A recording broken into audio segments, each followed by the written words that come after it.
여러분, 우리가 살면서요, 가끔 어떤 특정한 날을 손꼽아 기다릴 때가 있습니다. 그래서 그날이 언제라고 딱 정해져 있으면 카운트다운을 하면서 기다리기도 하죠.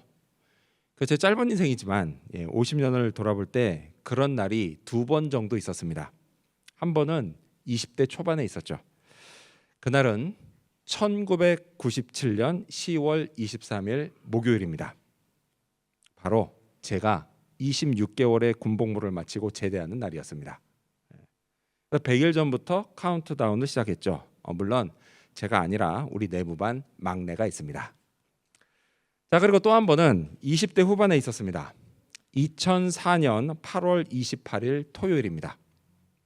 그날은 이번에도 마찬가지로 한 100일 전부터 손꼽아 기다렸습니다. 근데 그때는요, 시간이 왜 이렇게 안 가는지 모르겠더라고요. 진짜 기다리다가 숨 넘어가는 줄 알았습니다. 하지만 저는 끝까지 잘 참고 기다렸습니다. 그리고 마침내 새하얀 드레스를 입은 아름다운 여인과 그날 결혼식을 올렸고 우리의 새로운 인생을 시작했습니다. 저 맞아요. 저예요. 저예요.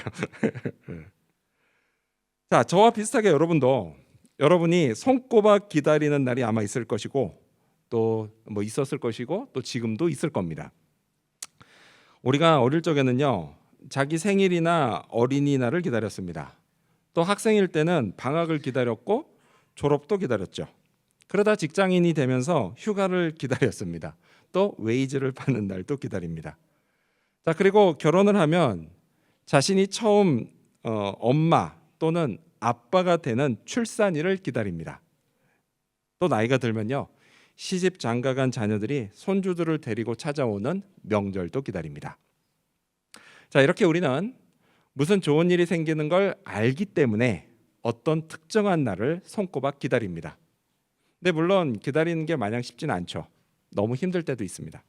그래도요, 그날이 온다는 걸 믿기 때문에 지금 당장은 좀 힘들어도 꾹 참고 기다립니다. 그날의 누릴 기쁨과 즐거움을 생각하면서 오늘도 희망을 품고 살아갑니다. 그래서 내게 맡겨진 삶을 열심히 살아갑니다. 자, 우리가요, 이 땅에서 하나님을 믿으며 사는 것도 비슷합니다. 세상은 죄로 가득하고 지금 이 시대는 너무 타락했습니다. 물질 만능주의, 성공 제일주의, 외모 우선주의 같은 타락한 가치관이 만연해 있습니다. 성적인 타락도 만연해 있어요. 자, 이런 세상에서 사람들은 하나님을 믿으면서 사는 걸 구시대적 유물로 취급합니다. 하나님을 믿는 우리를 시대에 뒤떨어진 사람이라고 해요. 신앙생활을 하는 걸 그걸 어리석은 거라고 생각합니다. 그냥 자기 마음대로 살지 꼭 하나님에게 매여 살 필요가 있냐라고 말합니다. 그냥 눈치 볼 것 없이 그냥 하고 싶은 거 다 하면서 살아라고 합니다. 그리고 실제로 보면요, 그 사람들이 나보다 더 잘 사는 것 같습니다. 그들의 삶이 더 멋져 보이고요, 더 잘 나가는 것 같습니다. 반대로요, 하나님을 믿으면서 사는 나는 왠지 좀 답답해 보입니다. 좋은 기회들을 스스로 날려버리는 어리석은 사람처럼 보여요. 내 자신이 초라해 보입니다. 그래서 이대로 살다가는 경쟁에서 밀리고 그리고 살아남지 못할 것 같은 그런 생각이 듭니다. 그러다 보니 자주 믿음이 흔들립니다. 내 미래가 과연 희망이 있을까? 이런 의심이 들기도 합니다. 자, 이런 우리에게요, 스가랴서는 희망을 선포합니다. 우리가 믿음의 삶을 계속 살아가야 할 이유를 말씀합니다. 그게 바로 여호와의 날이 반드시 오기 때문입니다. 여호와의 날. 이 날을 신약 성경은 예수 그리스도께서 이 땅에 다시 오시는 날, 곧 재림의 날이라고 부릅니다. 자, 성경의 가르침대로 그날, 여호와의 날, 예수께서 재림하시는 날이 오면 새 하늘과 새 땅인 새 예루살렘이 이 땅에 임합니다. 그리고 하나님의 백성들은 믿음의 삶을 사느라 겪은 많은 시련과 고통이 다 끝납니다. 그날은요, 우리가 손꼽아 기다린 기쁨과 즐거움이 시작되는 날입니다. 하나님이 모든 것을 갚아주시고 역전이 일어나는 날입니다. 자, 그렇다면요, 이 여호와의 날에 구체적으로 무슨 일이 일어날까요? 이를 살펴보면서 이 타락한 세상에서 믿음을 지키며 사느라 애쓰는 오늘 우리에게 주시는 희망과 교훈을 함께 알아보고자 합니다. 먼저 첫 번째로 여호와의 날에는 하나님의 생명으로 충만해집니다. 먼저 첫 번째로 여호와의 날에는 하나님의 생명으로 충만해집니다. 자, 여호와의 날. 여러분 그날은요. 그냥 어느 날 갑자기 불쑥 오지 않습니다. 그렇게 오지 않고 그날이 임박했다는 징조가 먼저 나타납니다. 성경은요. 이렇게 말씀합니다. 여러분 가져오신 성경을 읽겠습니다. 성경 스가랴 14장 6절 말씀을 읽겠습니다. 읽습니다. 시작. 그날에는 빛이 없겠고 광명한 것들이 떠날 것이라. 아멘. 자, 여러분 여기 나오는 빛과 광명한 것들이 뭘까요? 이거는요. 복음서에서 예수님이 하신 말씀을 보면 알 수 있습니다. 자, 예수님이 장차 이 땅에 다시 오실 때 무슨 일이 벌어지는지를 말씀하십니다. 그리고 그것들 중에 하나가 바로 이거예요. 성경 마태복음 24장 29절을 보면요. 그날 환난 후에 즉시 해가 어두워지며 달이 빛을 내지 아니하며 별들이 하늘에서 떨어지며 하늘의 권능들이 흔들리리라 라고 말씀하십니다. 뭐라고 하시죠? 하늘의 해와 달이 어두워지고 빛을 내지 않는다라고 말씀하세요. 또 하늘의 별들이 떨어질 거다라고도 말씀하십니다. 자, 이걸 통해서 우리는요. 스가랴서에 나오는 빛과 광명한 것들이 우주에 떠 있는 해와 달과 별들이라는 걸 알 수가 있습니다. 이렇게요. 우주의 천체들은 빛을 잃게 될 것입니다. 그것이 여호와의 날이 임박했다라는 징조입니다. 근데 여러분 이게 믿어지세요? 진짜 하늘의 해와 달과 별들이 빛을 잃고 떨어지는 거 정말 이런 일이 정말 일어날까요? 그렇습니다, 여러분. 정말 일어납니다. 그게 언제인지 모를 뿐이죠. 반드시 일어납니다. 왜요? 성경이 이걸 일관되게 말씀하시기 때문이에요. 그리고 예수님도 그렇다고 말씀하시기 때문이에요. 그러면 그대로 됩니다.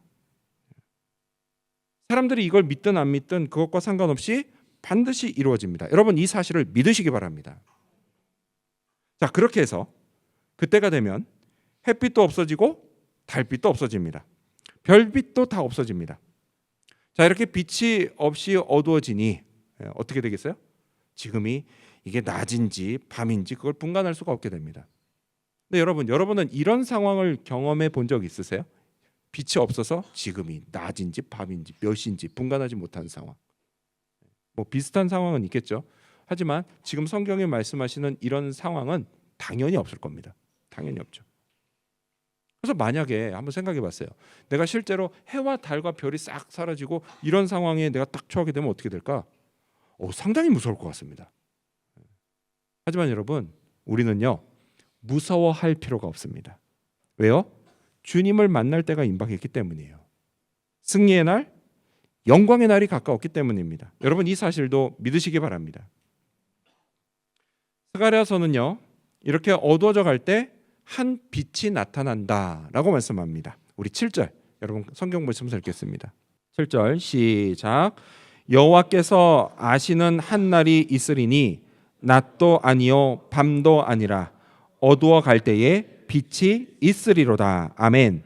자, 그럼 여러분 이 빛은 과연 뭘까요? 이 빛. 여러분 제가요 한 30년 전에 제가 예수님을 처음 믿었을 때 궁금했던 게 있었습니다. 뭐냐? 그거는 하나님의 영광이 대체 뭘까라는 거였어요. 하나님의 영광. 그러다 알게 된 건요. 하나님의 영광이 밝은 빛으로 표현된다라는 거였습니다. 그렇습니다, 여러분. 지금 여기 7절에 나오는 이 빛이 바로 하나님의 영광의 빛입니다. 얼마나 밝은지요. 우주의 해와 달과 별들이 빛을 내지 않아도 온 우주가 환하게 밝혀질 만큼 그렇게 밝은 빛입니다. 여러분 우리가요 언젠가 이 빛을 보게 될 것입니다. 죽어서 천국에 가면 보게 될 거예요. 그리고요 또 여호와의 날 그리스도께서 이 땅에 다시 오시면 그때에도 우리는 이 영광의 빛을 보게 될 것입니다. 여러분 이 빛에 대해서 신약 요한복음에서 예수님이 이렇게 말씀하십니다. 요한복음 8장 12절을 보면요. 예수께서 또 말씀하여 이르시되 나는 세상의 빛이니 나를 따르는 자는 어둠에 다니지 아니하고 생명의 빛을 얻으리라 라고 말씀하셨습니다.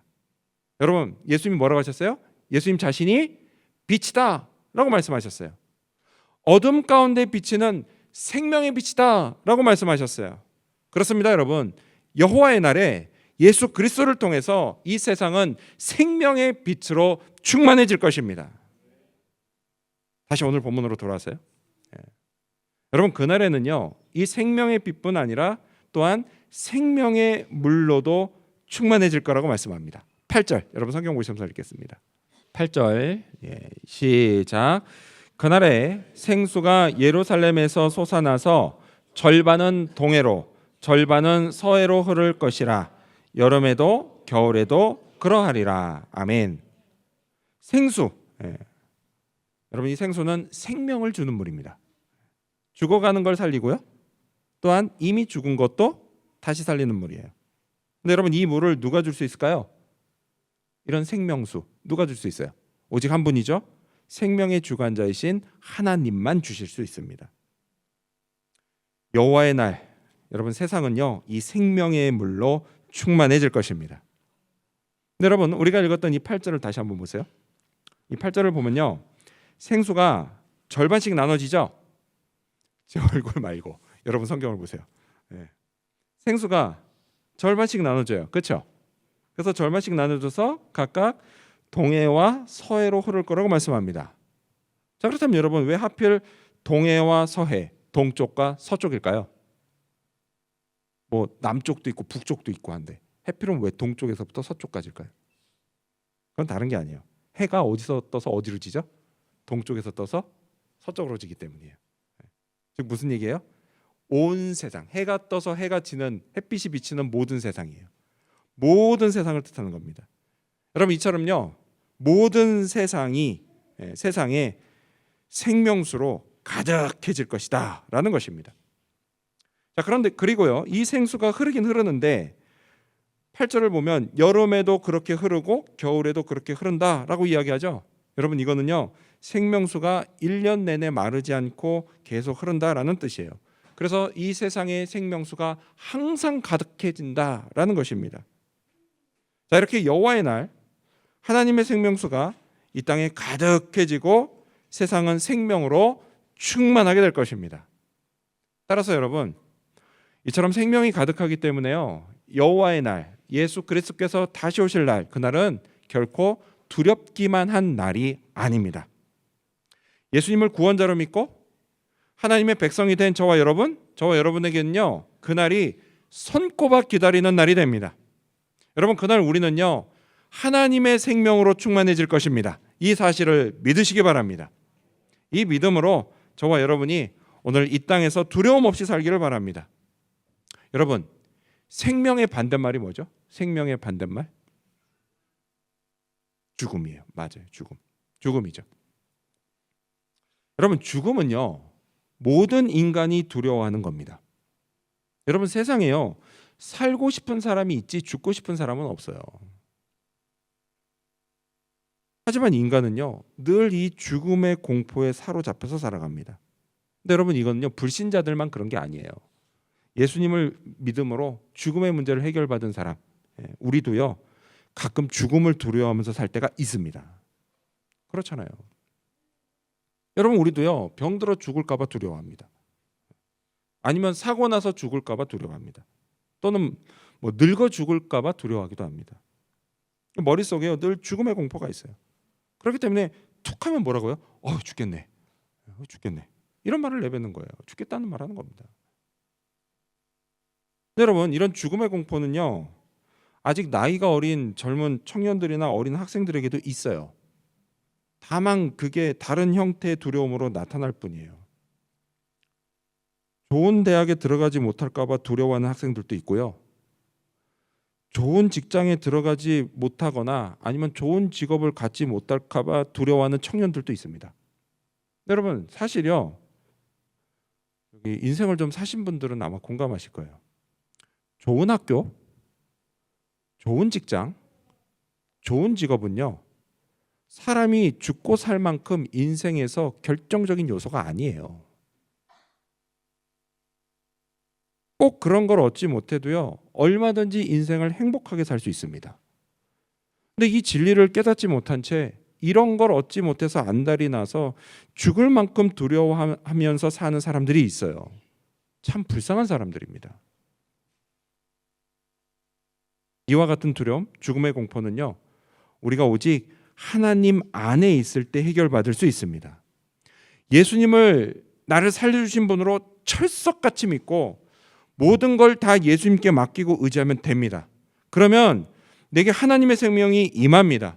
영광의 빛이 그리고 또 생명의 물이 내 영혼에 가득해집니다. 하나님의 생명으로 충만해집니다. 그러면 두려움을 이길 수 있습니다. 따라서 여러분, 생명을 주시는 주님을 믿으시기 바랍니다. 그 생명을 힘입어 여러분이 가야 할 인생길을 힘차게 가시기 바랍니다. 그리고 그때 가다가 만나는 고난과 역경을 이 생명을 힘입어서 헤쳐 나가시기를 바랍니다. 그렇게 여호와의 날을 맞이하도록 한 걸음 한 걸음 내일을 향해 전진하시기 바랍니다. 주님이여 여러분을 도우십니다. 이 사실도 믿으시기 바랍니다. 이러한 믿음으로 여호와의 날을 손꼽아 기다리며 살아가는 저와 여러분이 되시기를 축원합니다. 여호와의 날, 무슨 일이 있을까요? 두 번째로, 여호와의 날에는 하나님의 통치로 충만해집니다. 두 번째로, 여호와의 날에는 하나님의 통치로 충만해집니다. 자, 우리가 얼마 전에 큐티했던 본문 요한계시록, 그 요한계시록에는요, 새 예루살렘에 관한 계시가 나옵니다. 사도 요한이 받은 계시. 자, 그런데요, 이와 비슷하게 스가랴 선지자 역시요, 여호와의 날에 임할 새 예루살렘의 모습을 예언합니다. 우리 스크린 보시면서 같이 읽어볼까요? 스가랴 14장 10절입니다. 시작. 온 땅이 아라바 같이 되되 게바에서 예루살렘 남쪽 림몬까지 이를 것이며 예루살렘이 높이 들려 그 본처에 있으리니. 아멘. 자, 여기 보면 여러분, 먼저 온 땅이 뭐 같이 된다 그러죠? 아라바 같이 된다라고 합니다. 그렇죠? 그리고 이에 따라 예루살렘이 높이 들린다라고 해요. 여러분, 아라바가 뭐냐면요, 이 아라바는 원어의 그 단어의 뜻은 뭐냐면 풀이나 나무가 자라지 않는 불모지라는 뜻이에요. 자, 그런데요, 당시 이스라엘 사람들은 특히 어디를 아라바라고 불렀는데 그게 어디냐면 요단강에서부터 홍해까지 이르는 사막지대가 있습니다. 그 사막지대를 이 당시 이스라엘 사람들이 아라바라고 불렀어요. 아라바. 자, 그런데 여러분, 이 지역의 특징이 있어요. 그게 뭐냐면 해발 고도가 되게 낮다는 겁니다. 되게 낮다는 거예요. 자, 따라서 지금 읽었던 20절 말씀을 보면 게바에서 림몬까지의 땅이 아라바 같이 된다라고 하는 건 거기 그 땅이 낮아진다, 이런 뜻이에요. 낮아진다. 예루살렘을 중심으로 게바는 북쪽에 있어요. 그리고 림몬은 남쪽에 있습니다. 그러니까 북쪽과 남쪽, 여기가 낮아지니까 자연스럽게 예루살렘이 어떻게 되는 거예요? 높아지는 겁니다. 그 말씀하는 거예요. 자, 그런데 여러분, 이 말씀이 상징하는 바가 있어요. 그건 뭐냐? 장차 여호와의 날이 오면 이 세상의 타락한 가치들이 낮아지고 반대로 하나님 나라의 가치들이 높아진다라는 겁니다. 물질 만능주의, 그리고 성공 지상주의, 외모 우선주의, 그리고 성적인 쾌락주의, 이런 것들이요, 이 세상의 타락한 가치들이에요. 그렇죠? 그래서 이런 것들을 어떻게든 붙잡고 따라가면서 살려고 사람들이 혈안이 돼 있습니다. 하지만 이런 것들은요, 다 가치 없는 것들이에요. 여러분, 여호와의 날이 오면요, 이게 가치 없다라는 게 아주 확실해집니다. 확실히 이게 낮아져 버려요. 그리고 동시에 이런 것들에 혈안이 돼서 살고 있는 사람들도 낮아집니다. 하지만 반대로 하나님 나라의 가치들을 추구하며 사는 사람들은 높아집니다. 하나님 나라의 가치들, 어떤 것들이 있죠? 성경에 나와 있어요. 갈라디아서 5장 22절에서부터 23절을 보면 오직 성령의 열매는 사랑과 희락과 화평과 오래 참음과 자비와 양선과 충성과 온유와 절제니 이 같은 것을 금지할 법이 없느니라 라고 말씀합니다. 그렇습니다, 여러분. 우리가 성령의 열매라고 부르는 것들이에요. 그게 하나님 나라의 가치예요. 사랑과 기쁨, 또 평화와 인내, 자비와 착함, 또 충성과 온유, 그리고 절제입니다. 이런 것들이 하나님 나라의 가치예요. 여러분, 우리가요, 저하고 여러분이 이런 하나님 나라의 가치를 추구하면서 살기를 바랍니다. 그러다가 손해를 보는 한이 있더라도 끝까지 이걸 추구하면서 살기를 바랍니다. 여러분, 이런 우리를요, 결국 어떻게 해요? 하나님이 높여주십니다. 이걸 믿으시기 바랍니다. 여호와의 날에는요, 하나님이 세상을 완전히 통치하십니다. 그래서 그때는 사탄이 더 이상 힘을 쓰지를 못합니다. 9절, 여러분 성경 보시면서 읽겠습니다. 9절 시작. 여호와께서 천하의 왕이 되시리니 그날에는 여호와께서 홀로 한 분이실 것이요 그의 이름이 홀로 하나이실 것이라. 아멘. 자, 그날에 하나님이 뭐가 되세요? 천하의 왕이 되십니다. 홀로 영광을 받으실 유일한 왕이 되십니다. 근데 여러분, 그렇다고 해서요, 그 전에는 왕이 아니셨던 건 아니에요. 태초부터 이미 하나님은 왕이셨습니다. 세상 만물을 창조하고 다스리는 유일한 왕이세요.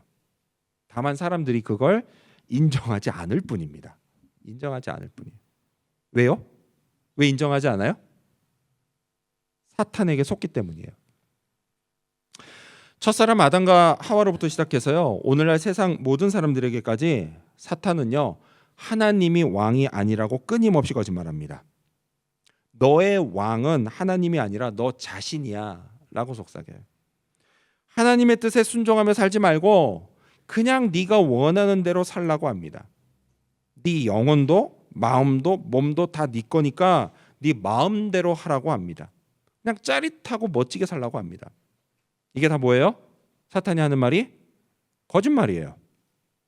그대로 살면 결국 망합니다. 모든 걸 잃어버려요. 불쌍해집니다. 후회 막급입니다. 근데 이 사탄의 거짓말에 속아서요, 수많은 사람들이 하나님을 왕으로 인정하지 않습니다. 하나님의 통치를 받아들이지 않고요, 거부해버립니다. 그러고는 자기들이 마치 왕이 된 것처럼 기뻐 날뜁니다. 자기들이 하나님을 이겼다고 착각합니다.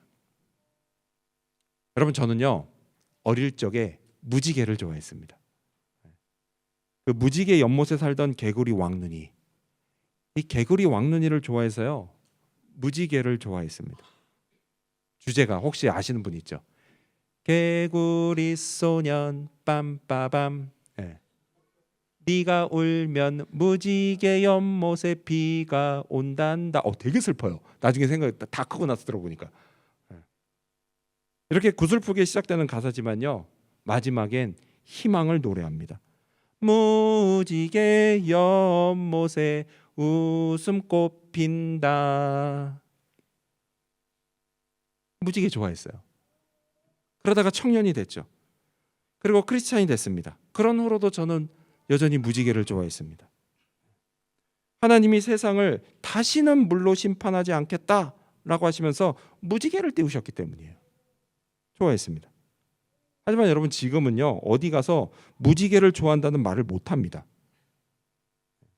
언젠가부터 무지개가 하나님 나라의 가치를 파괴하고 하나님의 통치를 거부하는 상징이 됐기 때문이에요.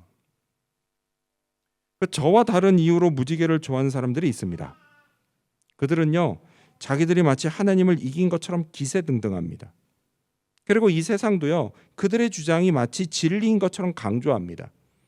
그걸 따르는 게 대세라고 합니다. 안 따르면 인권을 무시하는 거라고 합니다. 시대에 뒤떨어진 사람이라고 취급합니다. 이런 세상과 또 이런 사람들을 보면서요, 저는 진짜 궁금한 게 있습니다. 뭐냐? 그 사람들은 자기들이 주장하는 동성 연애와 동성 결혼이 불러올 끔찍한 결말을 과연 생각해 봤느냐라는 거예요. 돌이키지 못할 만큼 망가진 자기들의 몸의 병과 고통을 사람들에게 솔직히 말해본 적 있냐라는 거예요. 미디어도 그런 건 안 보여줍니다. 근데 솔직해지자고요. 그 결말, 지금 현재 너희들의 몸 상태, 사람들에게 솔직히 말해보고 보여줘본 적 있냐고. 없잖아요. 여러분, 특히 우리 학생과 청년 여러분, 꼭 기억하십시오. 세상에는요, 내가 따라가야 할 좋은 시대적 변화가 있는가 하면 반대로 절대 따라가지 말아야 할 사악한 변화도 있습니다. 이걸 잘 분별해야 합니다. 그러려면 어떻게 해야 돼요? 하나님이 세상을 무엇으로 통치하시는지를 알아야 합니다. 하나님 나라에서 가치 있는 게 무엇인지 알아야 합니다. 하나님이 기뻐하시는 게 무엇인지도 알아야 합니다. 이를 통해서 하나님께 다스림을 받으면서 살아야 합니다. 여러분 그게요 진정 내 영혼이 자유로워지는 길이에요. 행복을 맛보는 길입니다. 축복을 받는 길입니다. 이 사실을 믿으시기 바랍니다. 물론 타락한 세상에서요 이렇게 사는 거요 결코 쉬운 일 아닙니다. 예. 너무 힘들기도 하고요 또 너무 외롭기도 합니다. 남들이 알아주지도 않을 뿐더러 오히려 남들에게 비아냥을 듣기도 합니다.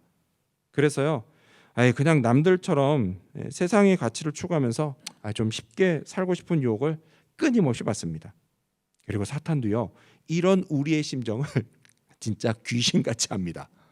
귀신같이 알아서요 우리 마음에 너 할 만큼 했어. 그만해도 돼. 네가 무슨 광신도냐. 왜 이렇게 살아. 그냥 편하게 살아. 즐기면서 살아. 라고 속삭입니다. 하지만 여러분 포기하지 마십시오. 잘 견디고 있으면 반드시 그날을 맞이합니다. 여호와의 날이 반드시 옵니다. 그날 하나님의 통치로 충만한 그날 끝까지 믿음을 지키고 하나님 나라의 가치를 지킨 우리는 하나님 앞에 부끄러움 없이 서게 될 것입니다. 칭찬을 받게 될 것입니다. 하나님이 우리를 높이십니다. 반대로요 세상의 가치를 붙잡고 산 사람들은 낮추실 겁니다. 이 사실도 믿으시기 바랍니다. 이러한 믿음으로 완벽한 하나님의 통치가 임하는 여호와의 날을 손꼽아 기다리며 사는 저와 여러분이 되시기를 축원합니다. 여호와의 날 무슨 일이 있을까요? 마지막 세 번째로 그날에는 하나님의 평안으로 충만해집니다. 마지막 세 번째로 여호와의 날에는 하나님의 평안으로 충만해집니다. 자, 성경은요 여호와의 날이 오면 예루살렘이 이렇게 될 거다라고 말씀합니다. 11절 여러분 성경 보시면서 읽겠습니다. 읽습니다. 시작. 사람이 그 가운데에 살며 다시는 저주가 있지 아니하리니 예루살렘이 평안히 서리로다. 아멘. 뭐라고 하죠? 다시는 저주가 없고 평안하게 설 거다라고 말씀합니다. 여러분 이게요 장차 새 예루살렘의 모습이에요. 여러분 성경학자들은요 여기 나오는 이 새 예루살렘의 모습이 장차 그리스도께서 재림하실 때 완전해질 교회의 모습이다라고 말합니다. 그렇습니다, 여러분. 여호와의 날이 임하면 교회는 하나님의 평안으로 충만해집니다. 완전해집니다. 이를 믿으시기 바랍니다. 네, 여러분 이거를요 바꿔서 말하면 이거예요. 지금 현재 우리 눈에 보이는 교회는 결코 완전하지 않다라는 겁니다. 하나님의 평안으로 충만하지도 않다는 거예요. 교인들이요 완전한 평안을 누리지 못하고 있다라는 겁니다. 여러분 이게 교회의 현실이에요. 여러분 교회가 뭘까요? 교회. 여러분이 생각하시는 교회 정의는 뭡니까? 다양하게 정의가 될 수 있겠죠. 그 중에 하나가 뭐냐면 교회는 예수님을 구원자로 믿고 하나님의 백성이 된 사람들의 모임입니다. 그게 교회예요. 저와 여러분 우리의 모임이 바로 교회예요. 여러분 우리의 아버지 하나님은요 평안으로 충만하신 분입니다. 그럼 당연히 교회도 평안으로 충만해야겠죠. 하지만 현실이 꼭 그렇지 않다는 겁니다. 근데 여러분 이거는요 이 땅에 존재하는 모든 교회가 다 그렇습니다. 다 그래요. 여러분 오늘날 교회는요 이 세상에 완전한 평안을 보여주지 못합니다. 교회 안에서도요 교인들끼리 서로 갈등할 때가 있어요. 심하면 싸우기도 합니다. 또 뭐가 있죠? 텃세가 있고요. 심하면 차별을 할 때도 있습니다. 지금이야 안 그렇지만요 불과 100년 전까지만 해도요 미국에서는 백인과 흑인이 함께 예배 드리는 건 상상도 못할 일이었습니다. 지금 보시는 이 사진이 1920년대 미국 한 교회 사진인데 인종차별에 앞장섰던 KKK단 있죠. 그 KKK단을 교회에 초대를 해서 함께 예배를 드렸습니다. 근데 슬로건이 뭐예요? 지저스 세이브스입니다. 예수님이 구원하신다는 거예요. 그 아래에서 저렇게 예배를 드렸습니다. 너무 무서운 일이죠. 자, 그리고 또 교회가 또 뭐가 있어요? 돈과 권력과 인기를 추구한 나머지 야망에 사로잡혀서 세상 사람들에게 비난을 받기도 합니다. 근데 여러분 이런 일은 멀리서 찾을 필요가 없어요. 우리 조국 대한민국을 보면 됩니다. 여러분 이런 게 교회 현실이에요. 세상의 빛과 소금의 역할을 해야 하는데 오히려 민폐를 끼칠 때가 있습니다. 하나님의 평안으로 충만하지 못하고 결코 완전하지 못합니다. 근데 여러분, 이런 현실을요 우리가 인정해야 됩니다. 인정해야 돼요. 그렇다면 여러분, 이처럼 완전하지 못한데 그럼 교회는 쓸데없는 걸까요? 없어져야 마땅한 무슨 뭐 종교 집단에 불과할까요? 그렇지가 않아요. 전혀 그렇지가 않습니다. 사실 이렇게 완전하지 못한 교회의 모습은요 이미 오래전부터 예견된 일입니다. 왜요? 여호와의 날이 아직 임하지 않았기 때문이에요. 오지 않았기 때문이에요. 하지만 여러분, 그럼에도 불구하고, 이런 현실에도 불구하고 교회는 여전히 희망이 있습니다. 이 땅에 예수님이 오시고 그리고 교회가 처음 세워진 후 지난 2000년 동안 교회는 완전한 평안의 모습을 향해서 계속 지어져 가고 있습니다. 그리고 이건 여호와의 날이 올 때까지 멈추지 않을 겁니다. 비록 너무 더디게 지어지고 때로는 뒤로 후퇴하는 것처럼 보일 때도 있지만 다시 오실 예수 그리스도를 맞이할 때까지, 여호와의 날이 올 때까지 교회는 멈추지 않고 계속 완전한 모습을 향해 나아갈 것입니다. 그리고 그러다가 여호와의 날이 오면 교회는 완전히 새로워질 겁니다. 평안으로 충만해질 겁니다. 그날 완전해진 교회인 우리에게 하나님이 이렇게 하십니다. 우리 스크린 보시면서 같이 읽어볼까요? 요한계시록 21장 4절입니다. 시작. 모든 눈물을 그 눈에서 닦아주시니 다시는 사망이 없고 애통하는 것이나 곡하는 것이나 아픈 것이 다시 있지 아니하리니 처음 것들이 다 지나갔음이러라. 아멘. 그렇습니다, 여러분. 그날에는 눈물도 사망도 애통도 탄식도 아픔도 없습니다. 이 저주스러운 것들이 다 사라집니다. 하나님이요 우리의 눈물을 닦으십니다. 이 땅에서요 비록 완전하지 못한 교회였지만, 평안으로 충만하지 못한 교회였지만, 이런 현실에도 불구하고 주님을 사랑하며 교회를 사랑했던 교인들의 눈물, 주께서 맡기신 교회의 사명, 세상에 복음을 전하고 하나님의 은혜와 사랑을 나누라는 그 사명에 수고했던 교인들의 눈물, 그 눈물을 하나님이 닦아주십니다. 위로해 주십니다. 칭찬도 해주십니다. 그날 우리에게 영광의 빛이 비춰질 것입니다. 이 땅에서 누릴 수 없는 영원한 안식과 평안을 누리게 될 것입니다. 여러분 믿으시기 바랍니다. 많은 교인들이요 이 날을 손꼽아 기다립니다. 저도요 제발 좀 빨리 오면 좋겠습니다. 여러분도 그렇죠? 네. 자, 그럼 이 날이 언제 올까요? 이 날이 언제 올까요? 안타깝게도 그건 아무도 모릅니다. 예수님도 이렇게 말씀하셨어요. 마태복음 24장 36절을 보면, 그러나 그날과 그때는 아무도 모르나니 하늘의 천사도 아들도 모르고 오직 아버지만 아시느니라 라고 말씀하셨어요. 오직 아버지 하나님만 아십니다. 아들 예수님도 그날을 모르신다고 하셨습니다. 진짜 모르셨을까요?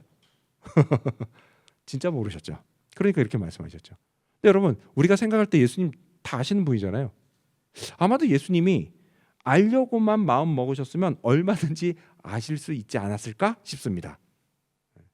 하지만 어떻게 하셨어요? 그날에 관한 모든 것을 다 아버지 하나님께 맡기셨습니다. 그리고 아버지 하나님께 받은 사명인 모든 인간을 구원하는 일에 순종하셨어요. 거기에 집중하셨어요. 십자가에서 피 흘려 죽으심으로 저하고 여러분이 하나님의 자녀와 백성이 되어서 여호와의 날을 맞이할 수 있게 하셨습니다. 여러분, 이 구원의 은혜를 감사하시기 바랍니다. 이를 위해서요 저와 여러분이 우리에게 맡겨진 사명에 최선을 다하기 바랍니다. 하나님이 우리를 모아 교회가 되게 하신 이유는 예수님의 사명을 이어가게 하시기 위한 겁니다. 불신자들에게 복음을 전하는 거예요. 그들이 예수님을 알게 해주고 예수님을 믿어서 구원을 받게 해주는 겁니다. 그리고 함께 건강한 교회를 세워가는 겁니다. 완전한 교회의 모습을 향해서 함께 나아가는 거예요. 서로를 함께 믿음을 북돋아주고 그러면서 건강하고 완전한 교회, 하나님의 평안을 함께 누리는 교회, 그런 교회를 만들어가는 겁니다. 여러분, 우리가요 이 사명에 헌신하는 걸 하나님이 좋아하십니다. 예수님이 기뻐하십니다. 성령이 도우십니다. 이 사실을 믿으시기 바랍니다. 그러다 보면요 언젠가 여호와의 날, 예수 그리스도께서 다시 오시는 날을 맞이하게 될 겁니다. 그날까지 우리 어린 학생들과 청년들 그리고 장년들 모두 힘을 내시기 바랍니다. 타락한 세상의 가치가 아닌 하나님 나라의 가치를 추구하며 살아가기 바랍니다.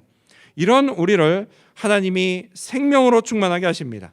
우리의 삶을 통치하시고 인도하십니다. 평안이 가득하게 하십니다. 이 사실도 믿으시기 바랍니다.